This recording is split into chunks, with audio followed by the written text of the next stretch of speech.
Olá, tudo bem? Estamos aqui para mais um episódio do Super... Pode vir. É isso, o canal que é o canal.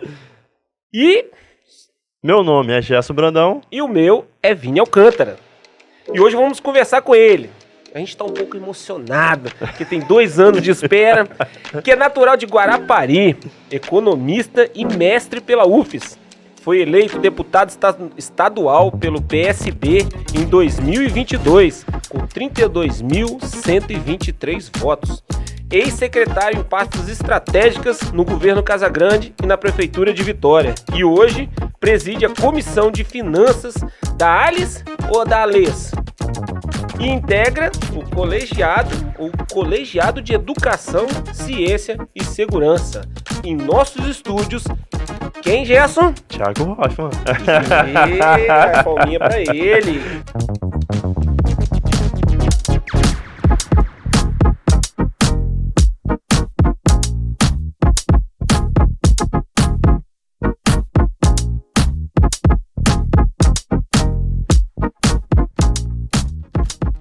Obrigado, Gerson. Obrigado, Vinícius. Uma alegria estar aqui com vocês. Se demorou tanto tempo, tem que valer a pena, não é assim? Ah, vai sim. Pra mim, com certeza vai. É uma alegria muito grande estar aqui com vocês. Anchieta, que é minha cidade vizinha. Joguei futebol aqui, joguei Copa Gazetinha pelo time de Anchieta. É verdade. Porque Guarapari, naquele ano, não teve time e eu joguei pelo time de Anchieta. Artilheiro? Rapaz, artilheiro não, mas eu era um bom meio. Você deve conhecer Léo Vitorassi. Pois um dos caras que guiava isso aí. Isso aí. Então, assim, um prazer estar aqui com vocês. E vamos às perguntas que a gente tem. Show de aí, bola. uma agenda grande aí de perguntas que eu sei que vocês estão preparados para me apertar. Mas antes, a gente tem que pagar o programa. Isso, A gente tem que pagar a conta do programa. Então vamos lá. Vai lá, Vinícius.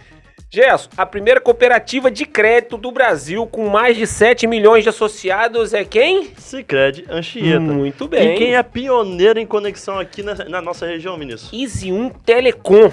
Venha fazer um orçamento conosco e peça a sua internet para sua casa ou para o seu ponto comercial. Agora, como diz nosso marqueteiro João, verão tá chegando, hein? Se você quiser fazer um rastreamento do seu veículo...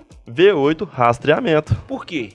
Quer fazer um orçamento conosco? Também tem seu carro 24 horas protegido. Muito bem. Agora, continuando a brincadeira aqui, da vez passada eu fiquei preocupado em entrevistar Ramalho, que eu fiquei com medo de ir preso.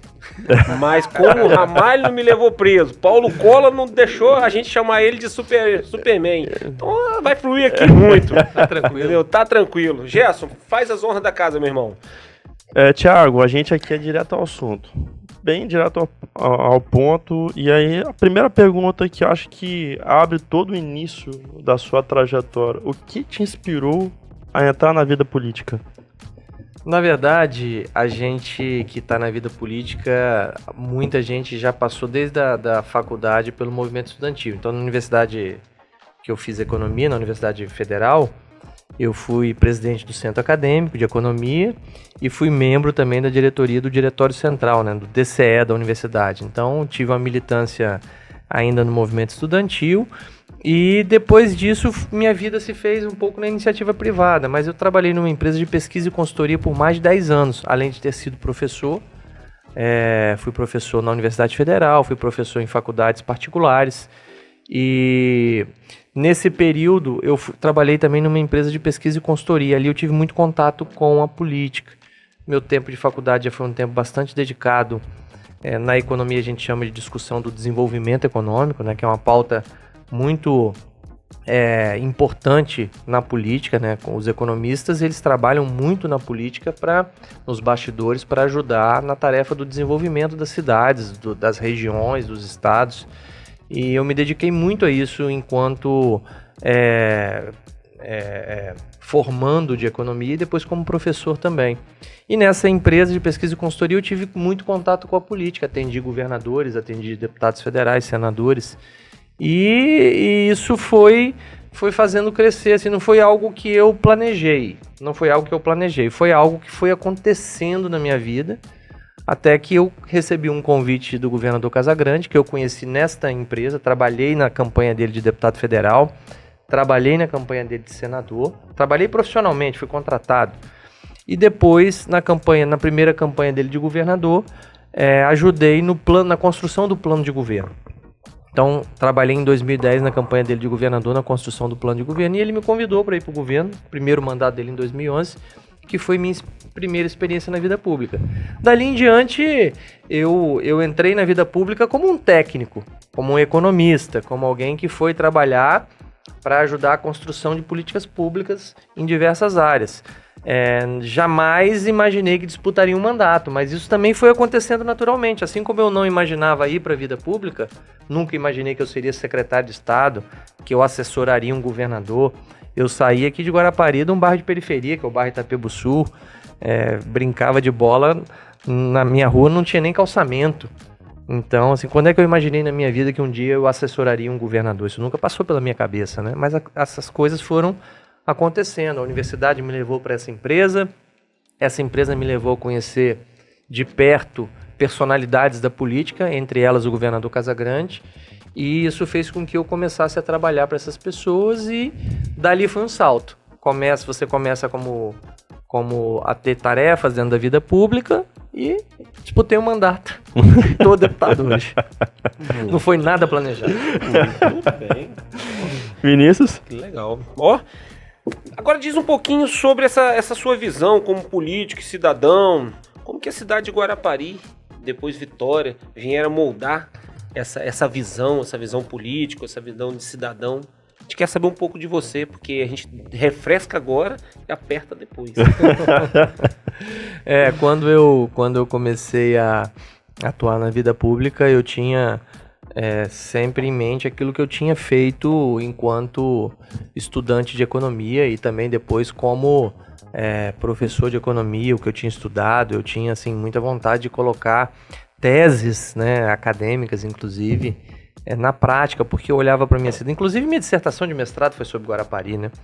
Eu não conseguia entender, eu queria entender um pouco porque é uma cidade com um tamanho potencial, assim como Anchieta também, tem um potencial gigantesco para o turismo, e a cidade é uma cidade pouco desenvolvida no turismo e pouco desenvolvida, é uma cidade com uma desigualdade muito grande, muitas áreas de pobreza extrema na cidade de Guarapari. Então eu queria entender um pouco isso na minha dissertação de mestrado, estudei bastante isso e percebi claramente no governo que o caminho para resolver esses problemas é o caminho da política. Não tem outro caminho. O caminho da política é um caminho civilizatório. Você tem que trabalhar com insistência em políticas, em especial na área de educação. A minha vida inteira acreditei nisso e continuo acreditando piamente. Assim, enquanto país, enquanto Estado, investimentos duradouros em educação, outras políticas públicas também, lógico, não é só educação, mas o que mais mexe com desigualdade social, o que mais altera a condição da desigualdade social, o que mais faz com que as pessoas melhorem de vida é a educação. Eu sou a prova viva disso. Eu venho de uma família muito simples. Posso abrir um parênteses? Claro. História do roteiro. Não acredito que você vai falar isso. Então, nesse contexto do que você está defendendo, você acredita que a baixa infraestrutura, estou falando em nível de país agora, e sem citar partidário, a baixa infraestrutura que tem em nível de educação seria para que o próprio cidadão ficasse mais acabrestrado? Eu não vou dizer que porque isso... quando ele tem educação, acho que abre mais caminho, abre mais visão. Seria isso? Eu não vou dizer que isso é feito de propósito, porque teria que haver, para que isso fosse de propósito, uma grande articulação de todos os políticos, como se fosse uma grande reunião dos políticos e que todos fossem do mal. E olha, vamos manter as pessoas sem educação, porque ao mantê-las sem educação, a gente faz com que elas fiquem acabrestadas, usando essa expressão aí que você usou. Eu não acho que haja uma grande conspiração nesse sentido, mas acho que muitas vezes os trabalhos de longo prazo na política, eles não são bem vistos pela classe política, porque eles não dão resultado imediato eleitoral, muitas vezes. O trabalho de educação não é um trabalho que vai dar resultado num mandato. O trabalho de educação é um trabalho que tem que ser continuado ao longo de vários mandatos. E um governante pode ficar no máximo, de forma seguida, 8 anos. Né? Então, ele tem que ficar 8 anos e o próximo tem que dar continuidade, claro, aperfeiçoando, melhorando, mas dar continuidade. Por exemplo, no Espírito Santo, no primeiro mandato do governador Casagrande, entre 2011 e 2014, nós começamos a implantação das escolas de tempo integral. o governador que nos sucedeu, 2015 a 2018, manteve e ampliou as escolas de tempo integral. Nós voltamos ao governo em 2019, nós mantivemos e ampliamos as escolas de tempo integral, inclusive inovando, fazendo com que a escola de tempo integral pudesse também ter no contraturno o ensino técnico, que antes não tinha um ensino técnico. Então nós ampliamos as possibilidades. Então só no segundo mandato do governador Casagrande, entre 2019 e 2022, nós abrimos 100 escolas de tempo integral no estado do Espírito Santo. E agora de 23 a 26, nós vamos, isso foi promessa de campanha, inclusive do governador Casagrande, abrir no mínimo mais 100 escolas de tempo integral.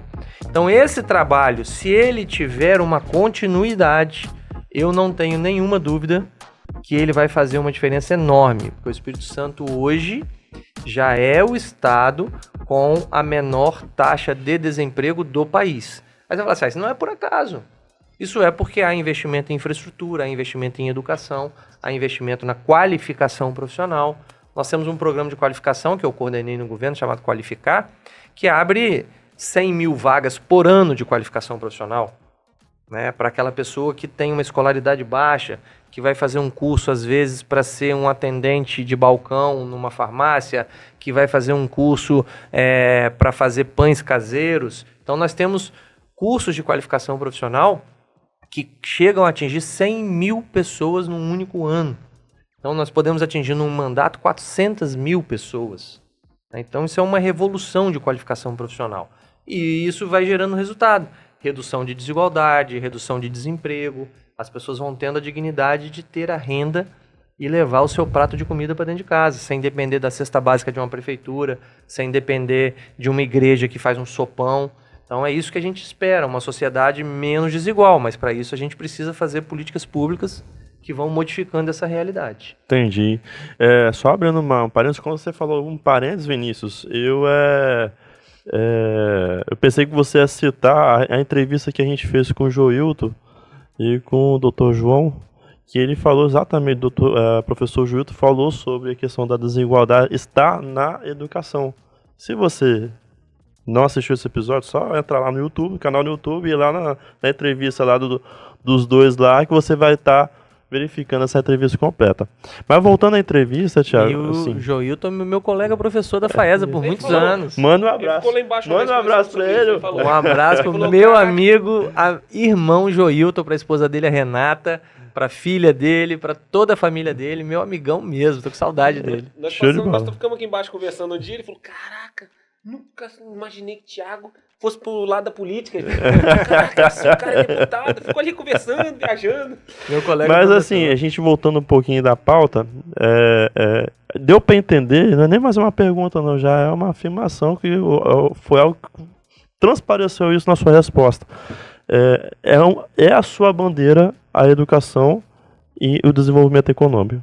É exatamente isso. A sua bandeira é essa. Exatamente. Topzera. Vinícius, temos uma outra pergunta aqui que eu vou fazer, era sua, mas eu vou fazer, porque essa ele já respondeu, das bandeiras, ele já tá respondido, mas eu vou fazer essa, que é sobre o terceiro setor, né, que você vem aí trazendo benefícios, e vou deixar um adendo aqui, né, Vinícius? O Vinícius tá com a camisa da CDL, que você deixou uma emenda aqui para a CDL Anchieta aqui, né, para fazer o Liquida Anchieta, que foi um sucesso, e esperamos que para no ano que vem a gente continue. Você tá com cara de ser um novo pedido. Tô sabendo tá com que... cara de ser um agradecimento. Não, mas a questão mais agradecimento, mas eu tô falo sabendo que nessa mesa tem um presidente da CDL aqui. Tem dois agora. Tem dois, Eu né? saí esse ano e ele acabou de ganhar a eleição. Tô sabendo. Mas tô foi, sabendo. não Parabéns. foi, Mas graças foi- a Deus, Thiago. Só completando, Sim. né? Foi uma coisa muito interessante porque eu já tenho 12 anos de CDL. Então, assim, já dei minha contribuição. O cara ali já participou muito, né? A gente já fez muita coisa junto, Legal. sempre foi colado ali como vereador. Eu tô falando, o pessoal que não tá vendo, é porque Giovanni tá aqui acompanhando. E nesse ano, o Gerson já veio se envolvendo, veio trabalhando, veio fazendo bons projetos. E com parcerias, além do deputado, também com a CESAM. E agora mesmo a gente vai startar amanhã, com a sua mão também, essa campanha de Natal. Então a CDL foi grandemente abençoada com a participação do Estado. Mas que também tem a mão de um bom projetista, de uma diretoria que trabalha. Então, assim, aproveitar, já que falou de CDL, não estava aqui, mas agradecemos mesmo por essa parceria. Podem continuar contando com ela. Show de bola. Mas, assim, só é questão de agradecer pela parceria, porque a CDL, por muito tempo, não tinha essa... Quer dizer, nunca teve, né, Vinícius, essa parceria do Estado.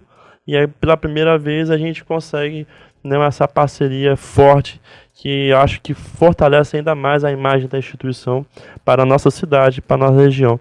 Mas, além do agradecimento, a gente deixa a pergunta: como que você vê esse terceiro setor e quais são os projetos que vocês têm aí para startar para o próximo ano, vamos dizer assim? Bom, Vinícius Gesso, primeiro sobre CDL, podem continuar contando com o apoio do meu mandato, e Anchieta, Guarapari, vou chamar essa região do litoral sul aqui, tem uma oportunidade imensa, porque o governador Casagrande é apaixonado por essa região, tem casa em Iriri, então assim, a família toda frequenta Iriri há muitos anos, né? Então ele e os irmãos todos têm lá casa na região. Eu sou aqui de Guarapari, vocês falaram da CESAM que já apoia, o presidente da CESAM Muni é aqui de Guarapari, já foi procurador aqui na prefeitura de Anchieta, então a gente tem uma paixão por essa região. Então assim, o que a gente puder fazer para ajudar, a gente vai continuar fazendo para ajudar. Sobre a sua pergunta, como é que eu enxergo essa questão do terceiro setor, eu vou responder, começar por um livro que mudou muito a minha concepção de como a gente tem que encarar o terceiro setor do ponto de vista econômico e o associativismo, né? O Porter, que é um cara que trabalha, que é digamos assim, um papa do marketing, da economia, da administração, ele escreveu um artigo muito interessante sobre o associativismo, falando sobre a cooperação ao invés da competição. Cooperar para competir, porque quando você coopera, você está juntando energia. Por exemplo, quando eu vejo uns pequenos supermercados se juntando numa rede como Central de Compras, Multishow e tantas outras que existem, é uma estratégia de sobrevivência. Eles não competem entre si, mas só que quando eles se juntam, eles conseguem comprar da indústria. Consequentemente, eles conseguem comprar mais barato. Se eles não se juntarem, um pequeno supermercado sozinho, hoje não sobrevive mais, graças às grandes redes. Você viu em Guarapari até outro dia, não tinha grande rede. Agora já tem Lacarone, já tem Perim, já tem Casagrande, já tem Extra Bom, já tem BH. As grandes redes elas vão chegando, isso é da natureza do capitalismo e da competição do capitalismo. Se os pequenos não se unirem no Multishow, na Central de Compras e tantas outras redes, eles não têm capacidade de competir, eles não conseguem comprar pelo mesmo preço, portanto não conseguem vender pelo mesmo preço. E eles não conseguem ter estratégia de marketing, que eles conseguem ter que inclusive é fazer aquele folhetim, quer entrar na televisão, quer vir aqui no Podbi, quer ter uma propaganda aqui com vocês de divulgação. Então tudo isso se dá... sonhado. Hã? A gente sonha um dia. Tá vendo? Tudo isso se dá a partir do momento em que eles estão cooperando. Então quanto mais forte for a CDL de um município, mais forte vai ser o comércio daquele município.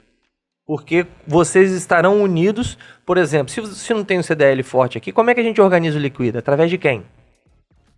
Mas tem uma instituição do terceiro setor, sem fins lucrativos, que reúne os empresários do comércio, eu posso repassar uma emenda, eu posso repassar um recurso, e ela vai organizar uma feira, e ela vai atrair os comerciantes, e essa feira, com certeza, foi um sucesso, Liquida, eu tenho certeza disso, e nós temos certeza que, repetindo, vai ser mais sucesso ainda, porque a gente vai aperfeiçoando o evento.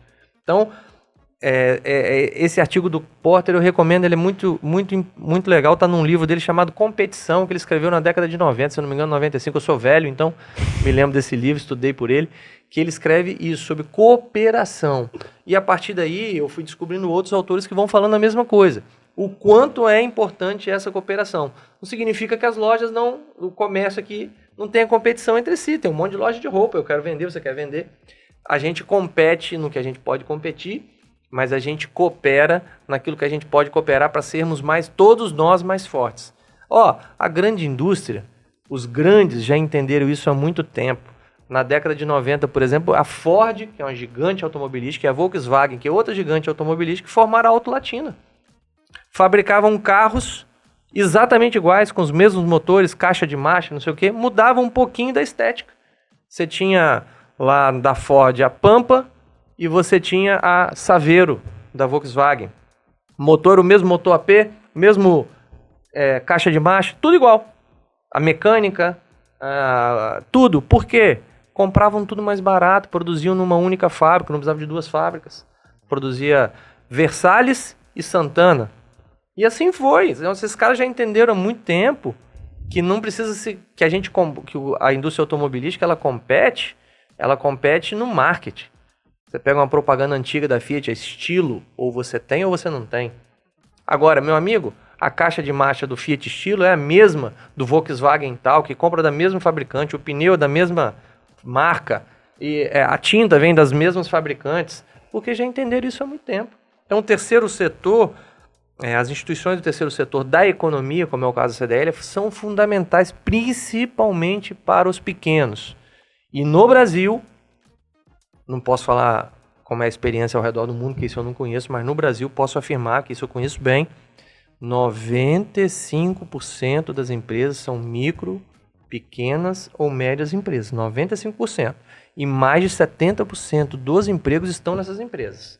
Então elas são fundamentais para a economia, geração de emprego e renda nesse país. Então é por isso que a gente tem que fortalecer não só o CDL, como outras instituições que trabalham essa cooperação, né, esse crescimento mútuo e conjunto das pequenas empresas. Fica a aula. Rapaz, que aula, hein? E quando você começou a falar lá do tempo, eu nem era nascido, não. Quando você falou desse carro aí, você tinha até aquela nostalgia. Eu tô velho. Aqui, você falou muito que você já vem acompanhando o mandato Casa Grande, e ali dentro e tudo, então talvez essa pergunta vai ser meio clichê e não tem muita relevância. Mas no seu mandato de deputado, você enfrentou muitos desafios? E se puder citar, quais e por quê? Olha, na vida pública você enfrenta desafios cotidianos, né? O primeiro desafio que eu enfrentei como deputado foi adaptação, porque a minha vida pública toda antes do mandato de deputado foi no Poder Executivo. Eu sempre fui secretário.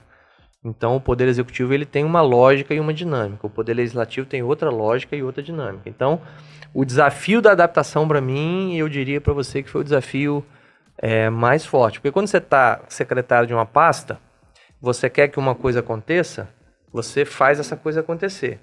Como deputado, se você quer que uma coisa aconteça, não depende de você fazer essa coisa acontecer. Você precisa dialogar, conversar, ir até quem de fato executa para fazer com que aquela coisa aconteça. Se eu sou, por exemplo, o diretor da ADERES, que é do Poder Executivo, ele realiza a feira. O deputado tem que articular para que essa feira aconteça, para que um liquida E você se acha aconteça. um bom articulador? Eu acho que eu dou pro gasto. eu sempre, como também dentro do Poder Executivo, já tinha passado por pastas de articulação. Fui secretário de governo, fui chefe da Casa Civil, que são pastas de articulação com a política, né, com os prefeitos, com os vereadores, com os deputados federais, estaduais, enfim, com os demais poderes, com o poder, no que você tem que dialogar também com o Poder Judiciário. O Poder Judiciário vem, cadê nosso orçamento? E o Ministério Público, cadê nosso orçamento? Então tem que ter uma capacidade de diálogo. Então isso eu exercitei bastante, mas essa adaptação para mim foi um desafio. Essa adaptação o início foi complexo, entender essa dinâmica. Uma coisa é você dialogar com um deputado, ter experiência, como eu tive na Casa Civil, de dialogar com a Assembleia. Muitas traições? Rapaz, eu nem cheguei no final, eu já tô assim. Rapaz. Muitas pernadas? Não precisa falar nome. Não, eu não tive essa... Pode ter acontecido, mas eu não tive essa sensação, não. Eu acho que agora eu vou viver, talvez, um momento mais crítico, que é o momento em que os deputados... Agora acabou o processo eleitoral municipal. A partir de 2025, a partir do ano que vem, começa o processo que interessa mais aos deputados, por exemplo, né? Eleição de deputado estadual, federal, governador, senador, presidente da República. Então, eu acho que o clima começa agora em 2025 a ficar mais de competição entre os deputados, né? Que é normal, porque agora cada um vai buscar o seu quinhão, cada um vai buscar a sua reeleição, normal. E sempre tem aquela sensação assim, poxa, o prefeito fulano de tal vai ficar com você, mas ele era meu prefeito.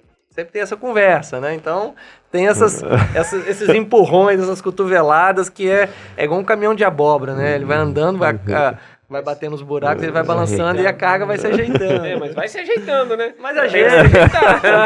A carga de abóbora, a carga de animal também, que você sai andando, ela vai se ajeitando. Espero, né? Ela vai se ajeitando, vai se ajeitando. Gesso, faz a sua última que depois... Não, mas eu acho que já pode jogar essa daí. Então eu quero aproveitar, deixa.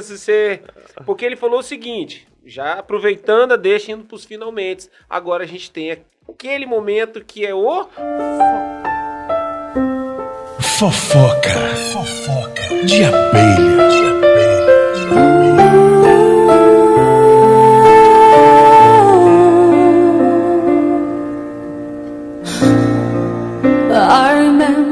A fofoca de abelha inaugurada pelo nosso prefeito, futuro, eu não sei como te chama agora, Fabrício. Vou perguntar pessoalmente a você de 16. Mas nosso prefeito, na atualidade, inventou esse quadro.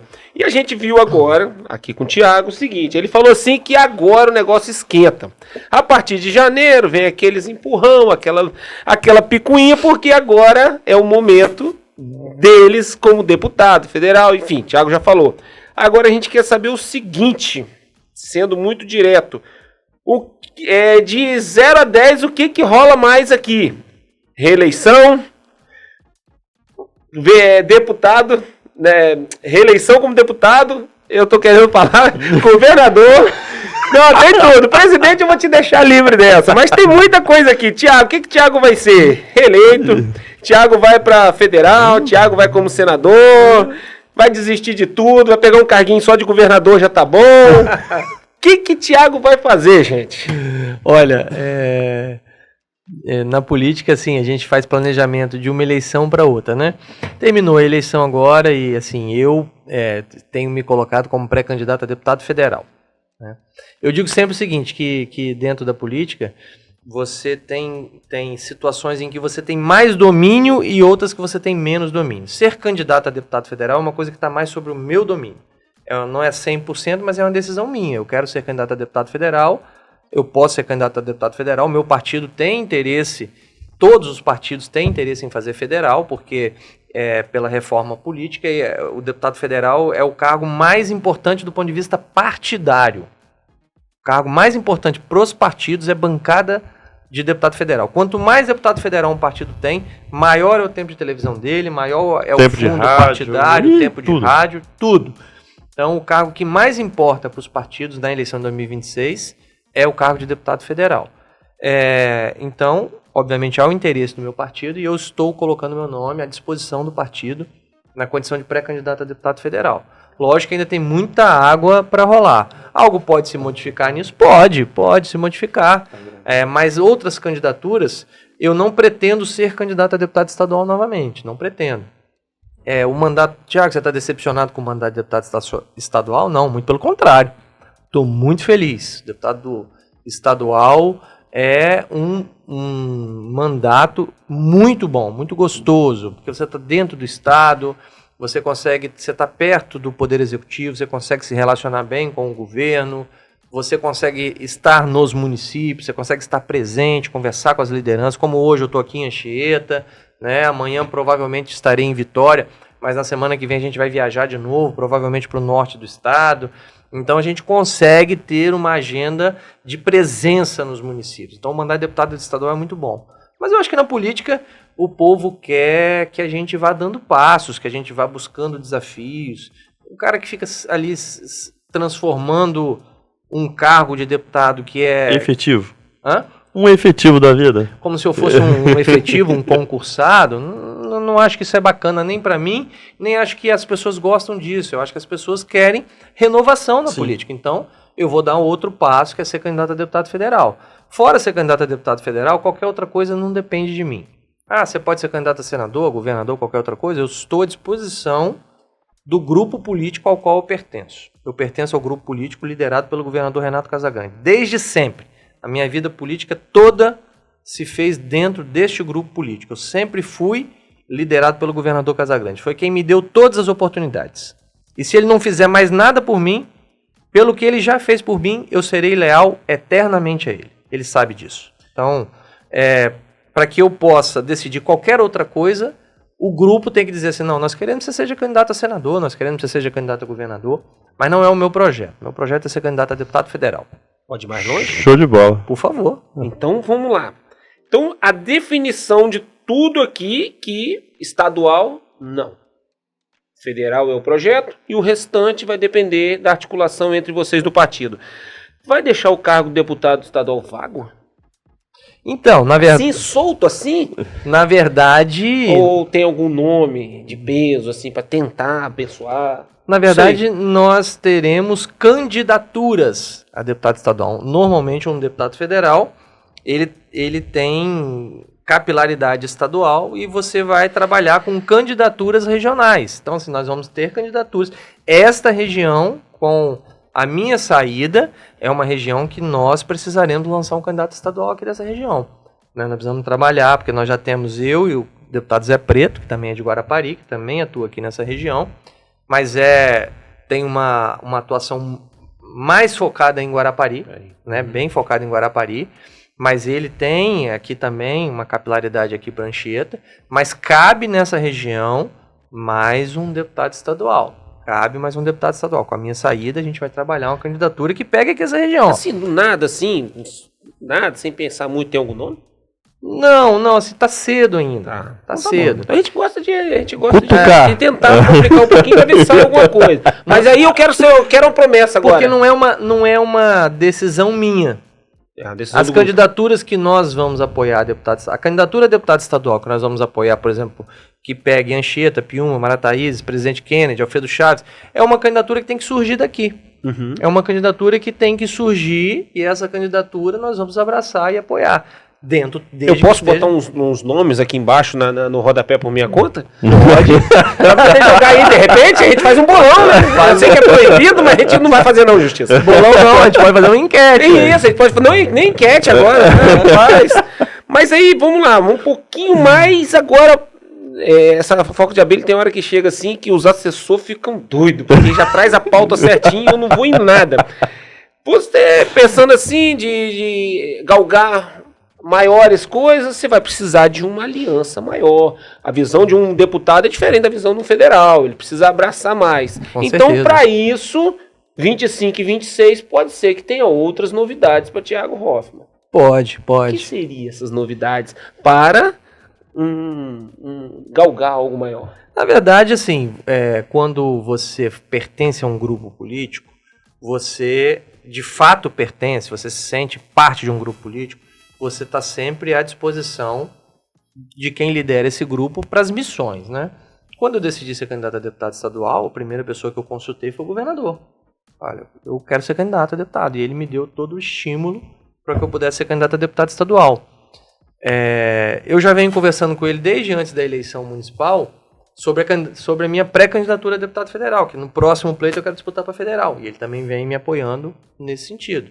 E, lógico, como ele coordena um governo, esse governo vai passar por um momento agora de transformação, uma nova fase, tem os 2 primeiros anos, chega agora, depois da eleição municipal, é normal que o governador ou um prefeito também faça uma análise, como foram os 2 primeiros anos, desempenho do secretariado, as alianças políticas, tem partidos que estão no governo que pode ser que não continuem, tem partidos que não estão no governo que pode ser que ingressem, e o meu nome está à disposição do governador, ele sabe disso, se for necessário, se ele entender que eu posso ajudar de alguma maneira compondo a equipe de governo, eu vou estar à disposição dele, claro, Mas é lógico que isso também depende das pastas que ele terá disponíveis para isso, porque eu não posso ir para o governo para um lugar onde eu não tenha contato com as pessoas e com as lideranças políticas.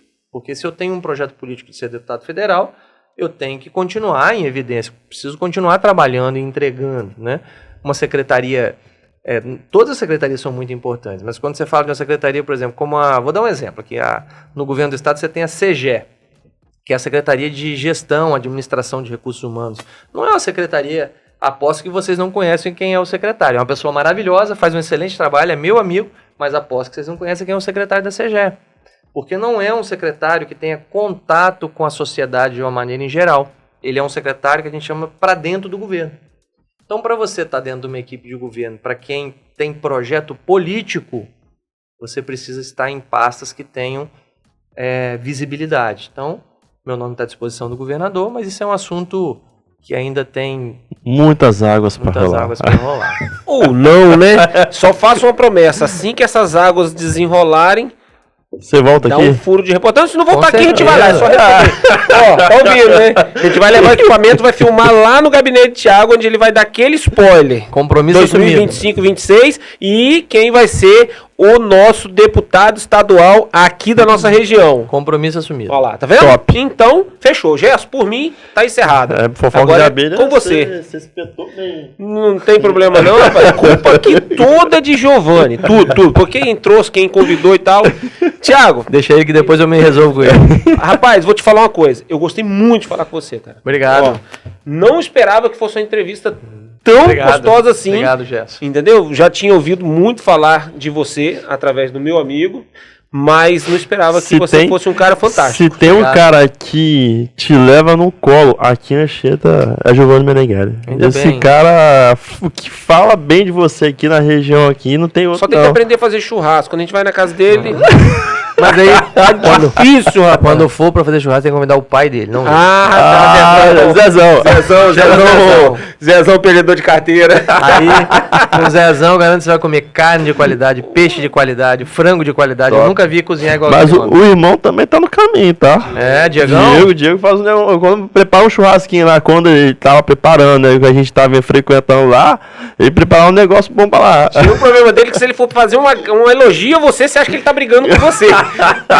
Se ele for perguntar se você tá satisfeito, você acha que ele quer que você vá embora. É tão brabo que ele fala. Mas Thiago, faz as honras. As minhas palavras são as mesmas de Vinícius, cara, uma honra.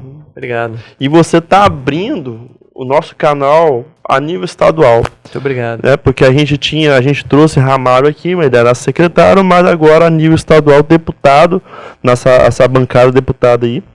De deputado, é a primeira vez que um deputado vem aqui participar do nosso bate-papo. Eu acredito que, assim como o Thiago Hoffmann, fica também o convite para outros virem aqui participar, conversar um pouquinho, porque a gente precisa transparecer a nossa sociedade, a nossa cidade, o compromisso de cada um e aquele que a gente votou, enfim. Mas, Thiago, muito obrigado pela sua participação aqui e fica as suas considerações finais. Beleza. Obrigado, Gerson, pelas palavras. Obrigado, Vinícius. Obrigado a Giovanni, que me convidou, que me trouxe aqui. Quero colocar o meu mandato à disposição, parabenizar o PodBee. Hoje os podcasts são um instrumento importantíssimo de comunicação. Com certeza eu divulgarei muito essa entrevista. Show. E consequentemente divulgarei muito o PodBee. Tenho certeza que vai ser muito rico vocês convidarem outros políticos, outros deputados estaduais, porque cada um lá tem sua história de vida, cada um tem sua luta, cada um tem seu reduto eleitoral, cada um tem suas bandeiras. Parlamento, a beleza do parlamento é a diversidade. A beleza do parlamento é que lá você tem 30 deputados, cada deputado é uma instituição, cada deputado pensa de uma maneira, você tem gente que tem um pensamento mais liberal, tem gente com um pensamento mais conservador, você vai ter de tudo um pouco lá, e essa diversidade, essa riqueza que o parlamento não só em nível estadual, mas nas câmaras de vereadores também, no Congresso Nacional também, é que faz com que você tenha o bom tensionamento da política. É no parlamento que as ideias são colocadas e discutidas e os interesses de cada grupo de pertencimento acontecem. Então lá, por exemplo, quando tem um projeto que eventualmente as pessoas mais religiosas, os parlamentares mais religiosos entendem que é um projeto ofensivo a uma religião, eles vão ali lutar para que aquele projeto não seja aprovado. Então, assim, lá é uma grande representação do que é a sociedade capixaba. O parlamento capixaba é uma grande representação do que é a sociedade capixaba. E eu acho isso muito rico. Então, tenho certeza que vocês convidarem outros deputados, vocês vão enriquecer muito o podcast de vocês aqui. E eu quero deixar aqui para todos aqui que vão nos assistir, né, a partir da próxima segunda-feira, que o meu mandato está à disposição. Nós vamos trabalhar sempre com essa bandeira da educação, com a bandeira do desenvolvimento econômico, porque eu entrei na política para defender os ideais que eu tinha na academia, que é defender que esse país é um país rico, mas esse país é um país muito desigual. E nós precisamos lutar cotidianamente pela redução da desigualdade social.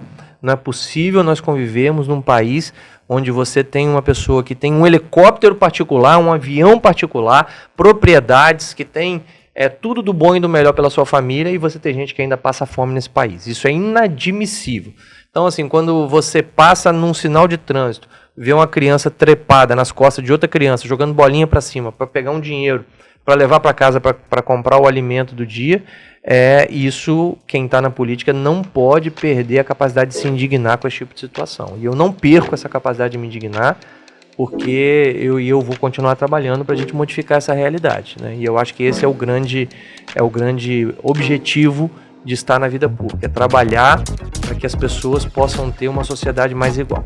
Obrigado pela oportunidade. Obrigado, Thiago. Vinícius. Bem, encerramos então, falando para você diretamente, que provavelmente perdeu a novela das 6 e talvez a novela das 7.